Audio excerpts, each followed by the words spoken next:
Bienvenidos a un capítulo más de Escena del Crimen y hoy vamos a remontarnos a un caso que, como siempre decimos, muchas veces nos olvidamos o no forma parte de la memoria inmediata, pero sin duda alguna, en aquel año 2008, donde ocurrió, marcó un hecho se marcó como un hecho trascendental dentro de lo que es la historia delictual en nuestro país, por lo que involucra a quienes involucra, quiénes fueron las víctimas, cómo los mataron y esos detalles que hoy vamos a rememorar, siempre buscando encontrarle un poco la explicación técnica, también científica y obviamente analizando la cuestión delictual, el comportamiento delictual que generalmente conlleva o trae un desenlace fatal como este. Y hablamos de un doble homicidio. Y era junio más o menos cuando esto había ocurrido y las víctimas son las siguientes. Martina Trottle, de 51 años, una ciudadana alemana que digamos el oficio como estanciera, probablemente de esas camadas de extranjeros que se retiran y vienen a invertir su dinero en nuestro país, al cuidado de animales, se dedican a eso, digamos, ya como plan de retiro, por decirlo de alguna manera.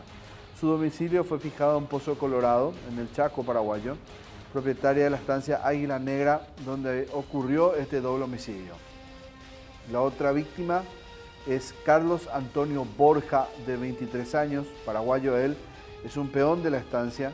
Ahí en el mismo lugar, Pozo Colorado, Chaco, fija su domicilio. Él encontró la muerte cuando lo mataron a puñaladas y fue degollado. Ambos fueron enterrados en una fosa común. Los sospechosos en aquel entonces son varios y es larga de hecho la lista. Hablamos primero de Cristian Leiva, 26 años, paraguayo él, capataz de la estancia. Es de Luque, acusado de ser uno de los autores intelectuales y materiales de este asesinato, de este doble crimen. El otro es Emeterio Ruiz, también paraguayo, de profesión empleado, luqueño también él. Según la investigación, él se encargó del traslado de los animales robados hasta Luque, donde fue detenido. Ojo porque aquí ya le estoy adelantando una de las pistas de la historia de hoy. El otro sospechado en aquel momento, sospechoso, Juan Osvaldo Benítez, paraguayo, peón de estancia, también de la misma estancia, también domiciliado en Pozo Colorado. Él fue detenido como uno de los autores materiales del doble crimen. Y por último, Oscar Rotella, paraguayo, también peón de estancia, domicilio el mismo sitio, Pozo Colorado. Su hermano también fue imputado por este crimen. Fueron detenidos 4 policías dentro de este proceso, 2 funcionarios del SENACSA sospechosos de haber participado también del crimen, como parte, digamos, de un gran esquema. Y aquí va la historia, la crónica roja de cuándo se inicia todo esto. Se habla de la desaparición, primeramente, de estas 2 personas y después el hallazgo de sus cuerpos. Y esto es lo que pasó. ¿Qué pasó? El silencio hacía eco en las paredes de la casa. La estructura sobresalía en el paisaje de la inmensa estancia. Desde hacía ya algún tiempo estaba vacía.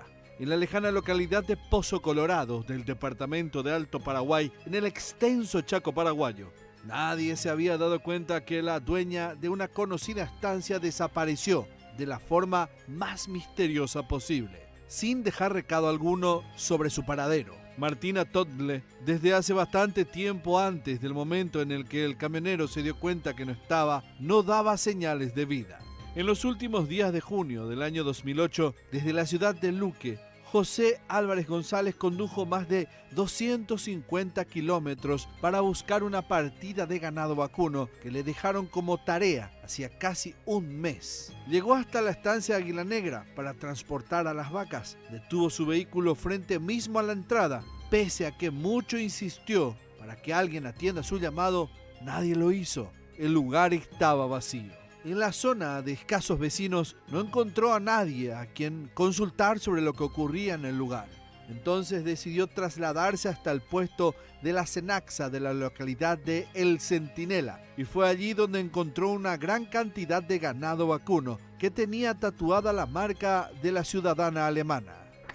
Ella creo que tenía parientes en el extranjero que habían contactado con la embajada de su país acá y habían ya, eso también es otra cosa que me acuerdo, habían ya denunciado y había un pedido de la embajada de su país para que la fiscalía investigue.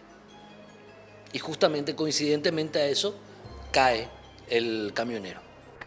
La situación le llamó la atención. Con mucho temor se alejó del lugar y decidió regresar al establecimiento ganadero.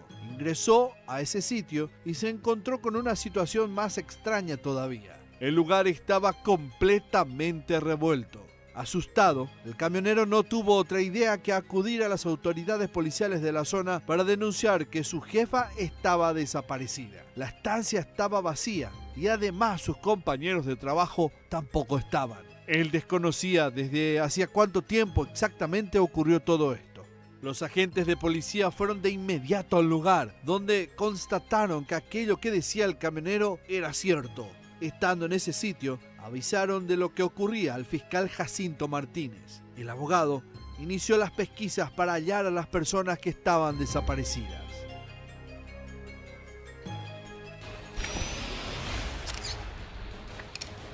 Y pasaron los días y nada se sabía hasta que un camionero que trabajaba para esta mujer, para esta ciudadana alemana, denuncia la desaparición de la patrona, de la propietaria de esa propiedad, de ese inmueble. Lo hace ante, evidentemente, las autoridades policiales y luego comienza la búsqueda.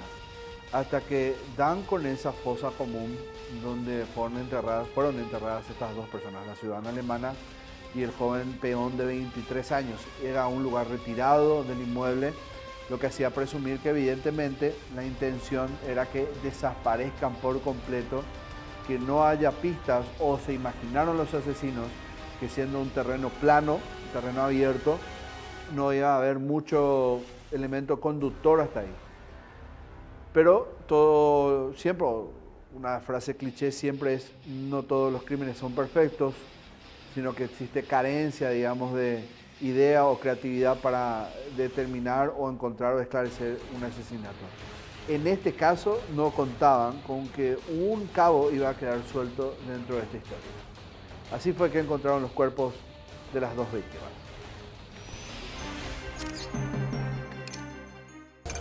En una fosa común. La desaparición de Martina Topsle era un verdadero misterio. La posibilidad de que hubiera salido del país era escasa, pero las autoridades no podían simplemente descartarla. Como primera medida solicitaron informes a la embajada alemana y a Migraciones para saber si ella o alguien de su entorno salió del país. Los resultados no arrojaron muchas respuestas. El familiar más cercano de Martina, su marido, había fallecido ya años antes de su desaparición. Según los registros, ella tendría que estar todavía dentro del territorio, aunque las sospechas empezaron a dirigirse hacia la posibilidad de que ya no estuviera con vida. No obstante, la investigación también incluyó la localización de los demás empleados de la estancia. Cuando finalmente el fiscal Jacinto Martínez tuvo acceso a la lista completa, inició la búsqueda de cada uno de ellos. Algunos días pasaron hasta que finalmente apareció uno de ellos, y su testimonio resultó ser clave para la investigación. Las sospechas del fiscal empezaron a confirmarse. Un peón de la hacienda dijo a la gente que fue testigo presencial del crimen. Alzaron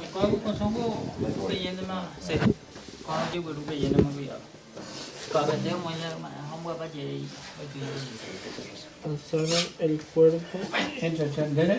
Será mañana. Y condujo a los investigadores hasta el sitio donde dijo estar seguro que habían enterrado a la alemana y a uno de sus compañeros de trabajo. Ahora eran dos las víctimas de un homicidio. Una comitiva fiscal y policial acompañada de bomberos voluntarios se trasladó hasta la estancia. Comenzaron los trabajos de excavación y empezaron a buscar los cuerpos. Horas de trabajo transcurrieron hasta que por fin, 2 metros de profundidad bajo tierra, se toparon con algo. Los cadáveres fueron encontrados en una fosa cavada a 1500 metros de la casa principal.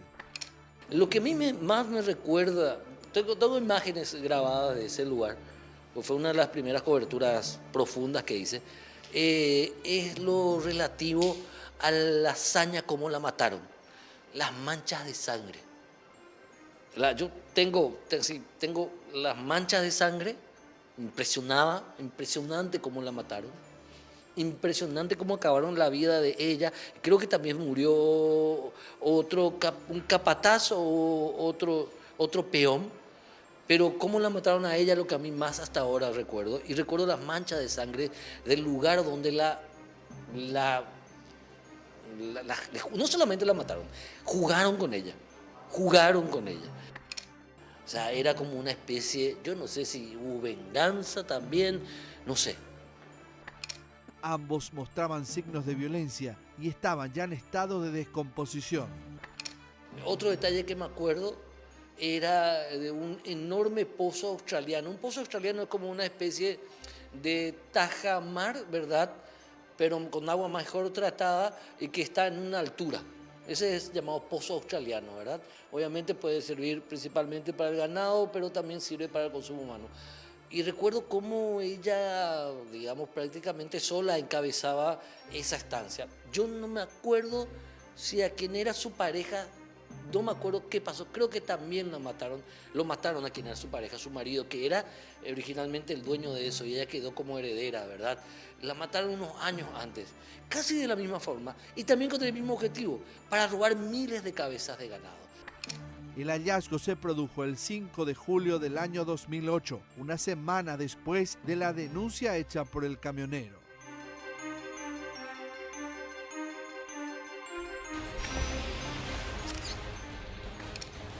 Y ahora vamos a analizar en heridas que hablan qué fue lo que determinó el forense cuando fue convocado hasta el sitio para examinar los cuerpos y determinar qué exactamente ocurrió, cómo mataron, la dinámica del asesinato, que es lo que tenían que explorar después de tener los resultados de esa primera inspección, no aún la autopsia, la primera inspección de los cuerpos.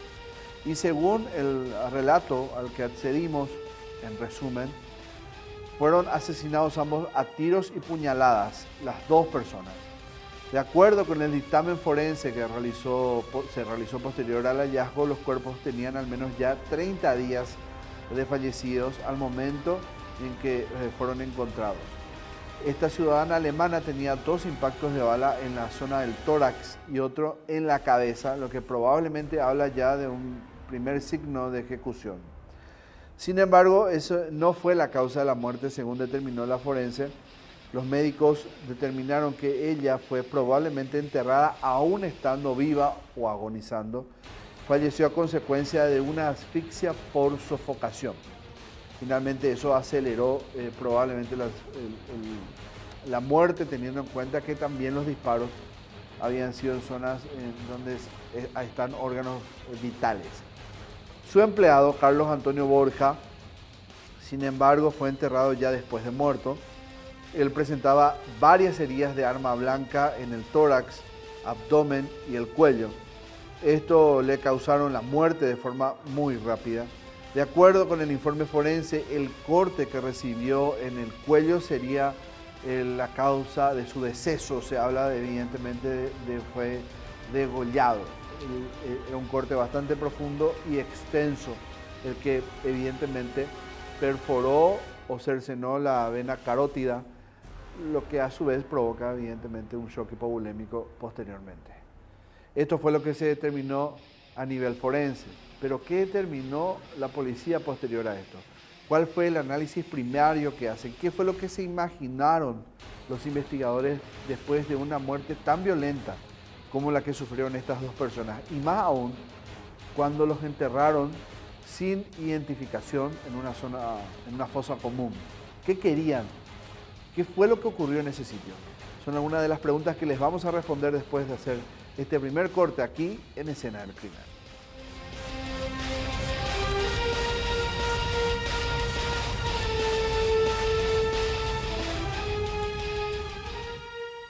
Hoy estamos recordando un crimen ocurrido en el año 2008, en junio del año 2008, en este nuevo capítulo de Escena del Crimen. En aquel entonces, la propietaria de una estancia en el Chaco, una estancia muy conocida, se llama Águila Negra, se llamaba en ese entonces debido a su popularidad en zona del Chaco, fue escenario de un asesinato bastante violento con muchas cuestiones bastante confusas por sobre todo la manera en que mataron a su propietaria y también a uno de sus peones. Hablamos de Martina Trottle, esta mujer en aquel entonces de 51 años, y Carlos Antonio Borja, un peón de 23 años asesinados a balazos, a balazo ella y él degollado. Sus cuerpos fueron encontrados en una fosa común, lo que evidentemente deja ya una primera pista o un mensaje para los investigadores. El que lo hizo o los que lo hicieron no querían evidentemente que los cuenten pronto, que sean encontrados rápidamente, que tengan la oportunidad de escapar, posiblemente porque el terreno evidentemente es extenso y hablamos ya de la superficie chaqueña. No es lo mismo la ciudad que el Chaco. Y evidentemente algo había. ¿El móvil era económico o aquí hubo una venganza por una cuestión particular y puntual con esa ciudadana alemana? Era lo que ellos tenían que descubrir. Pero antes tenían que comenzar a ver cómo o con quién nace la investigación. Y es aquí donde hay un punto de inflexión en todo esto y comienzan a sospechar de quien había alertado de los cuerpos. Era quizás demasiado perfecta la línea, era quizás hasta parecía un guión escrito. Va un camionero, dice que no está, algunas contradicciones, algunas dudas en sus declaraciones y él, de pasar de ser testigo, el testigo principal, pasa a ser uno de los primeros sospechados. Así comienza la investigación de este doble crimen ocurrido en Águila Negra.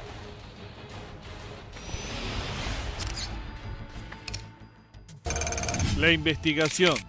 A partir del hallazgo de los cuerpos, empezó la investigación por el crimen, que desde un principio tuvo el entorno cercano de las víctimas como sospechosos, debido a las dos circunstancias en que ocurrió el doble asesinato, en un inhóspito alejado de la urbanización. Cristian Leiva ya tenía antecedentes por robo agravado del año 2002. En una barrera policial en la ciudad de Luque, conversó con un policía. Al propio jefe de la comisaría tercera, Cristóbal Jara Sosa, de forma instantánea y natural, le contó que era el autor del doble asesinato.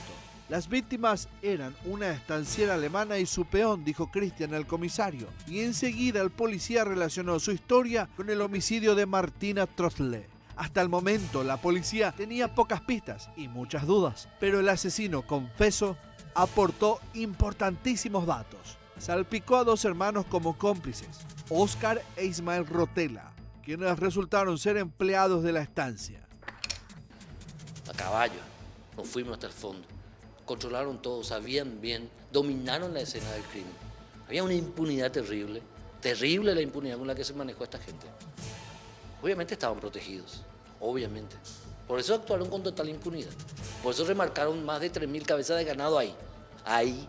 Por eso trasladaron en tantos camiones, 50 camiones tras ganado, doble eje, esos enormes. En eso trasladaron, esos que tienen no solamente una carreta, tienen doble carreta.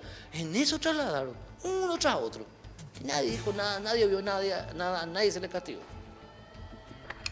Las piezas del rompecabezas fueron uniéndose rápidamente. Los tres identificados eran empleados de la estancia. La policía también empezó a encontrar discrepancias y contradicciones en el relato del camionero José Álvarez, que denunció la desaparición. El testigo, presionado por los investigadores, confesó que desde el principio tuvo conocimiento de los asesinatos. Incluso confirmó a los investigadores quienes estaban implicados en el hecho. Así fueron detenidos 3 peones y el capataz de la estancia, Cristian Leiva. En principio se habló como móvil del crimen 2 cabezas de ganado como botín. También se sospechó sobre la venta de un marfil cuyo precio superaba el valor de los $110.000, cifra que actualmente superaría los 750 millones de guaraníes. Supuestamente, los empleados supieron sobre este posible negocio y decidieron aprovecharlo para obtener el dinero fácil. Otra versión vinculada al crimen es el narcotráfico. En Pedro Juan Caballero, entre estancieros, se escuchaba que la alemana recibió una propuesta de compra de la estancia Águila Negra por parte del narcotraficante Carlos da Rocha.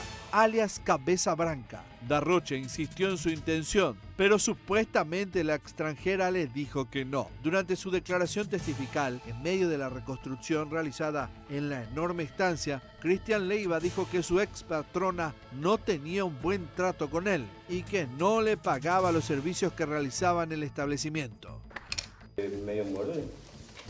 Esa herida del cuello, pero acá ya le hiciste una. Ahí no es. En el baño. Contamos, Sí. Y ahí yo Benítez le jugó, le clavó una parte, no sé, o dos. Ahí le remataste. Y le clavé así. Ahí está la cabeza en todo. Ahí. Hace como le clavar.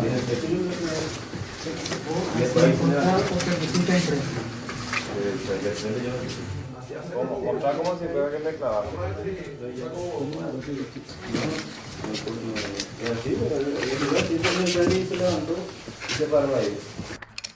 Dijo que recibió unos 3 millones de guaraníes del botín que se pagó por los ganados que fueron vendidos.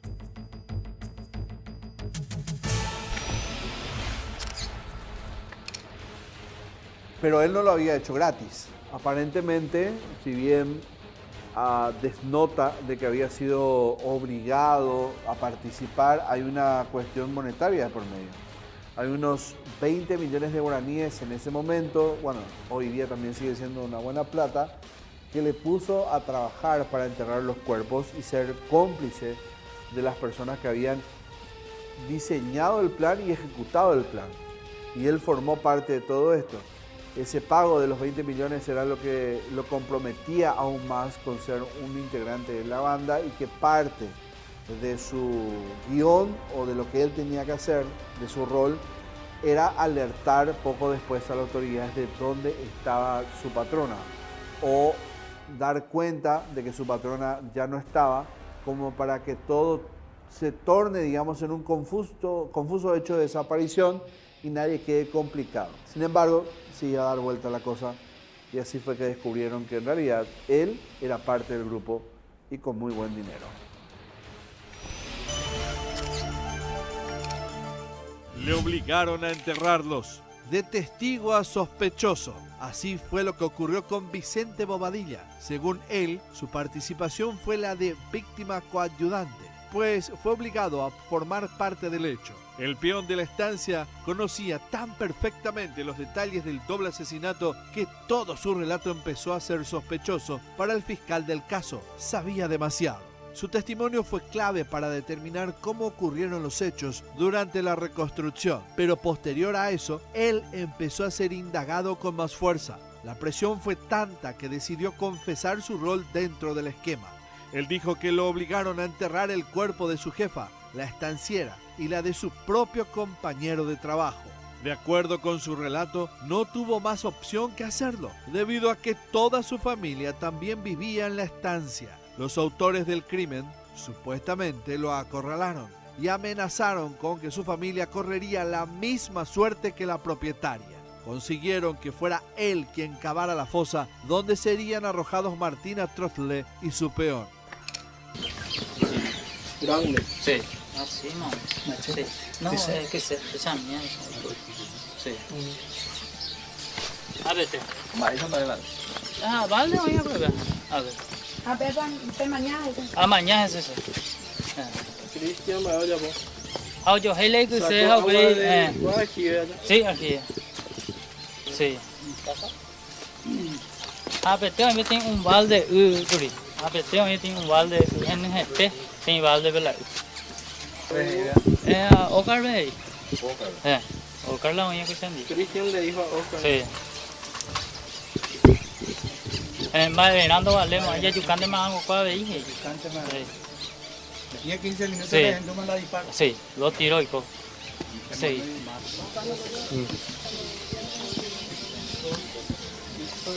Sí, De arma de fuego. arma de fuego.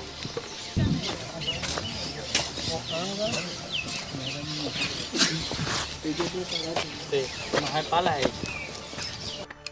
El testigo señaló a Cristian Leiva como el autor material del crimen. En aquel tiempo, Cristian era famoso por dedicarse al abigeato en la zona. Vicente dijo que él mismo habló de un trabajo grande para ellos y que luego fue obligado junto a otros compañeros a enterrar el cuerpo de la estanciera. Posterior a su declaración, reveló otro detalle llamativo. Afirmó que recibieron 20 millones de guaraníes cada uno por el trabajo. Sin embargo, dijo que ese dinero que se les abonó por enterrar a las víctimas, las mismas personas que le habían pagado, acabaron robándoles la totalidad de la plata.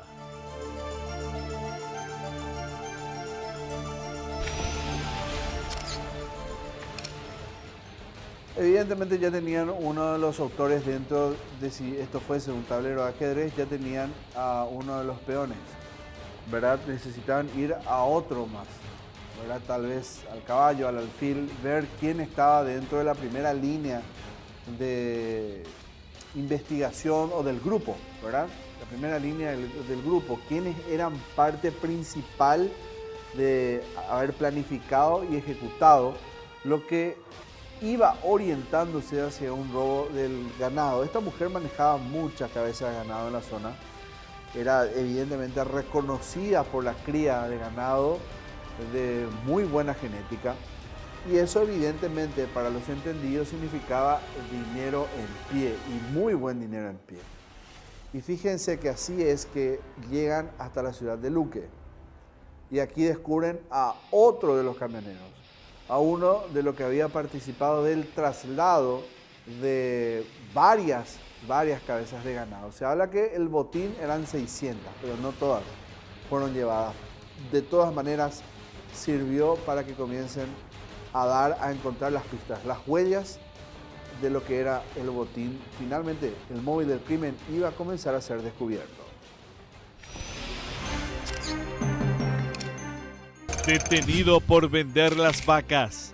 15 días pasaron en un abrir y cerrar de ojos. El martes 22 de julio del año 2008, cuando el día se acercaba a la hora 13, agentes de investigación de delitos de la policía lograron una importante detención. En el barrio Moracué de Luque, ubicaron a Ernesto Erasmo Fernández Landaira, quien, de acuerdo con el avance de las investigaciones, fue el encargado de retirar de la estancia 215 cabezas de ganado vacuno y se las vendió a un frigorífico llamado Carpe Diem. La transacción se realizó posterior al asesinato de la alemana y su peón. Esas miles de cabezas de ganado, pues estamos hablando de aproximadamente 3.000 cabezas de ganado que hicieron desaparecer en aproximadamente 50 camiones trasganados. O sea, estamos hablando de una ingeniería que hicieron y que nunca creo yo que los verdaderos responsables de este hecho fueron capturados ni castigados. En el tiempo que transcurrió, yo no recuerdo que los responsables hayan sido castigados, los autores materiales ni morales de este caso.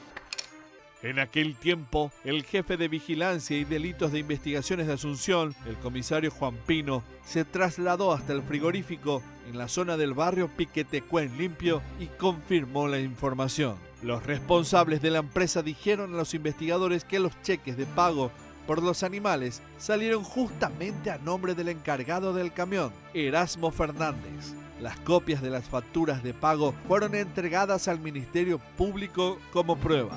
La transacción tuvo un costo millonario. Según los montos que constaban en los cheques, el frigorífico llegó a abonar más de 400 millones de guaraníes por las 215 cabezas de ganado. Lo que no supieron decir es si había algún tipo de tratativas previas a posteriores de esta entre la empresa y el detenido. De acuerdo con los resultados de la investigación fiscal, se confirmó que la participación de Ernesto Erasmo habría sido a través de Cristian Leiva, también residente de la ciudad de Luque y detenido en esa localidad del departamento central.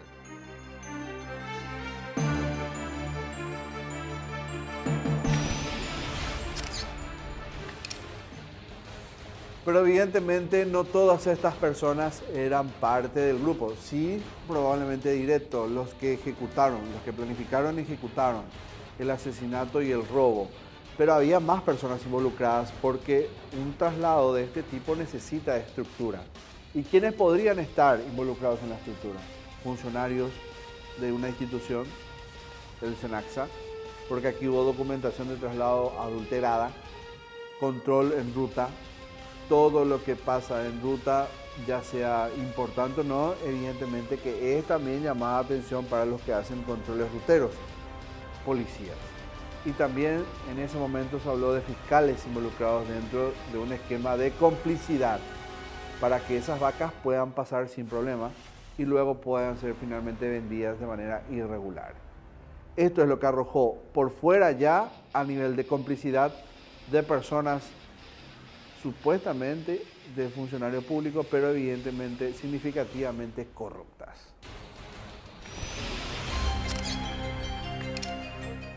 Policías y fiscales en la mira.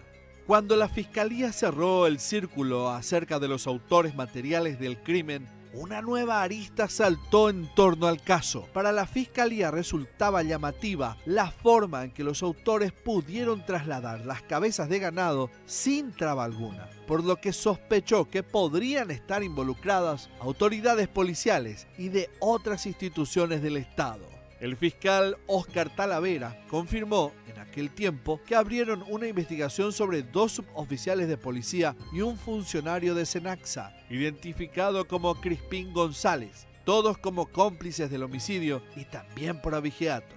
La hipótesis del Ministerio Público se sostenía en que además de los peones, los 2 suboficiales que prestaban servicio en el puesto de control de El Centinela de Alto Paraguay, situado a aproximadamente unos 1,5 kilómetros de la estancia, también tuvieron participación en el crimen de alguna forma.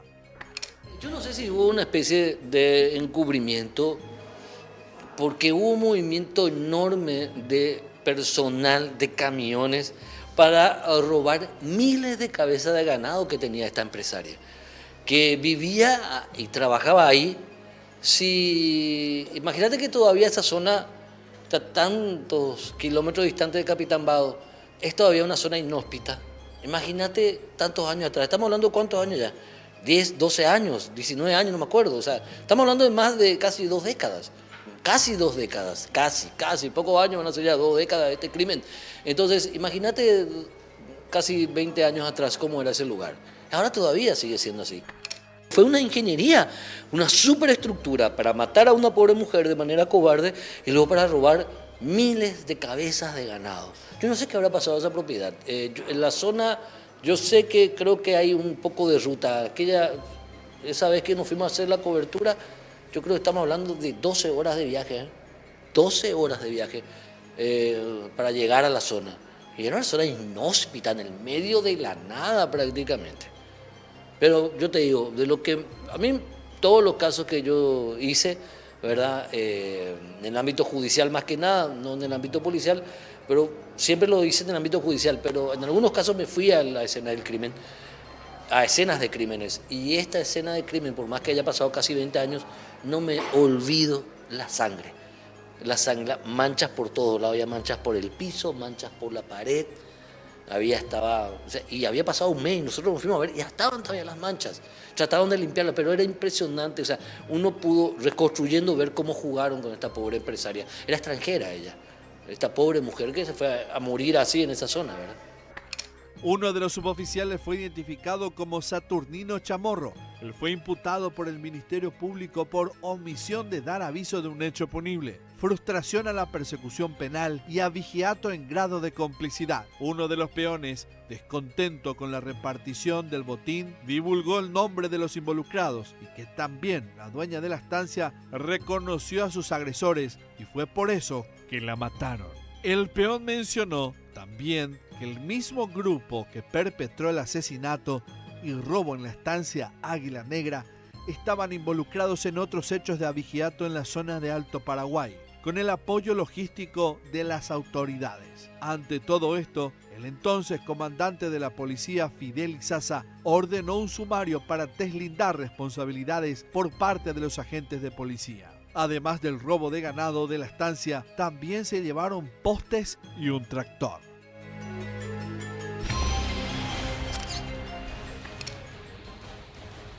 Hoy estamos recordando este asesinato, doble asesinato ocurrido en junio del año 2008. Fueron encontrados 30 días después por el aviso que había dado un peón de esa estancia, de Águila Negra, cuya propietaria fue el objetivo principal del crimen, y un peón como efecto colateral probablemente de lo que implicaría uno de los robos más grandes del año. Llevar casi 600 cabezas de ganado al departamento central, del Chaco al departamento central para ser vendidas a un frigorífico. Pero en el paso del tiempo se iba a descubrir que todo fue un montaje. Lo de la denuncia, desde la denuncia de uno de los camioneros hasta evidentemente todo lo que implicó la venta irregular de esas cabezas de ganado. Un tendal de sospechosos como autores directos del asesinato y también policías, funcionarios de Senaxa y otros involucrados dentro de este esquema de robo.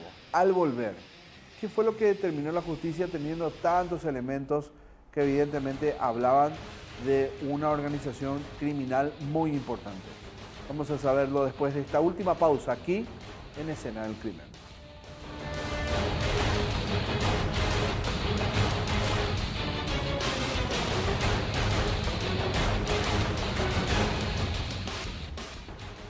Era junio del 2008 cuando una ciudadana alemana de 51 años encontró la muerte, inclusive fue enterrada viva.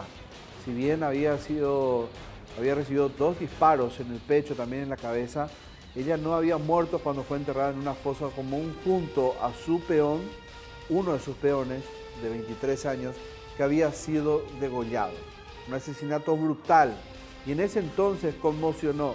Pero antes de eso, había toda una historia que fueron contando los que estaban involucrados de manera directa. Comenzó con un conductor de un camión de traslado de ganado. Él fue el que dijo, mi patrona desapareció. La policía, evidentemente, creyendo en la historia, comenzó a investigar y llegan hasta una fosa común distante de lo que es el casco de la estancia Águila Negra en Pozo Colorado, donde toda esta historia se desarrolló.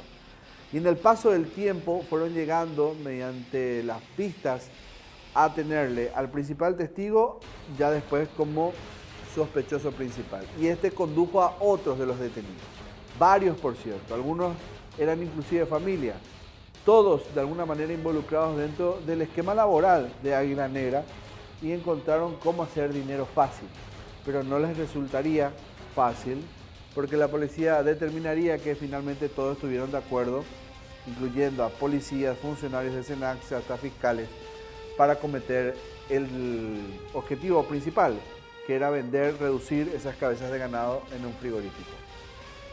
Hasta aquí toda la historia tiene un sustento demasiado importante. Evidentemente que eso tenía que llegar a través del Ministerio Público hasta tribunales. Y uno se imagina que los jueces iban a tomar la decisión final de condenar a estas personas. Pero eso no ocurrió. Esto es lo que determinaron los jueces, los que en ese momento integraban el tribunal sobre los sospechosos principales de este doble crimen y también el robo de casi 600 cabezas de ganado en el año 2008. Crimen sin pena. Más de 2 años transcurrieron, ni el tiempo ni la justicia hicieron lo suyo. 3 veces el caso cambió de fiscal hasta que el abogado Celso Morales acusó a Juan Osvaldo Benítez, Óscar Gabriel Rotela, Cristian Leiva y Esmeterio Ruiz por homicidio doloso. Para dar paso a un juicio oral y público, se conformó un tribunal integrado por los magistrados Enrique González, Julio López y Eduardo Villarta. En octubre de 2010, los acusados llegaron a los estrados judiciales. Pero aunque la comunidad estaba sedienta de justicia, sentados en el banquillo de acusados, los 4 empleados de Martina Topdle y el peón fueron absueltos. Hasta el final, los procesados, a través de sus 4 defensores públicos y uno privado, alegaron que no tuvieron participación en el caso. Además, que para el crimen se montó toda una asociación criminal que no tenía como ejecutores a sus defendidos. Según ellos, los verdaderos culpables estaban libres y pidieron que fueran investigados. Los jueces tomaron una decisión y deliberaron. aseguraron que no hallaron elementos que ameriten la condena de los procesados. Supuestamente durante el juicio, ni siquiera el acta de reconstrucción de hechos que se hizo al poco tiempo del doble asesinato fue presentada por el fiscal para el juicio. Nunca se pudieron colectar las suficientes pruebas como para demostrar. No se quiso colectar las suficientes pruebas porque había mucha gente involucrada, quien alquiló los camiones, quien pagó a los peones, quien pagó a los choferes de los camiones, quien compró las guías, quien remarcó al ganado, porque ese ganado fue remarcado ahí, con el cadáver ahí, ese ganado fue remarcado ahí remarcaron. O sea, acá hubo muchísima gente involucrada que hasta hoy queda impune. Un caso impune realmente. Lo único que tenía como prueba la fiscalía era un testigo que había escuchado la conversación de Cristian Leiva, donde confesaba el asesinato, pero el testimonio no fue suficiente como prueba. Los jueces pidieron a la fiscalía que inicie una nueva investigación, con la premisa de que los autores estaban libres aún, y liberó a los 4 acusados. Pero esto nunca ocurrió.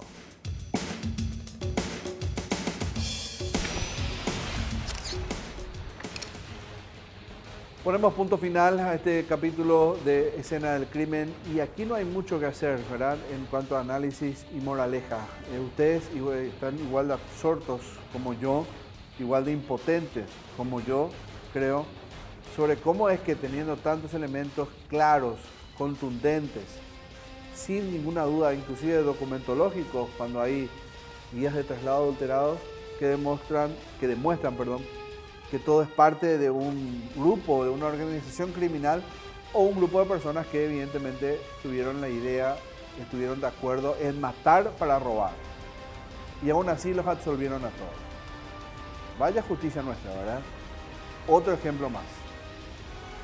Nos reencontraremos la próxima semana en un capítulo más de Escena del Crimen en esta 5ª temporada y no se olviden que se vienen capítulos especiales en esta nueva edición 2022. Adiós.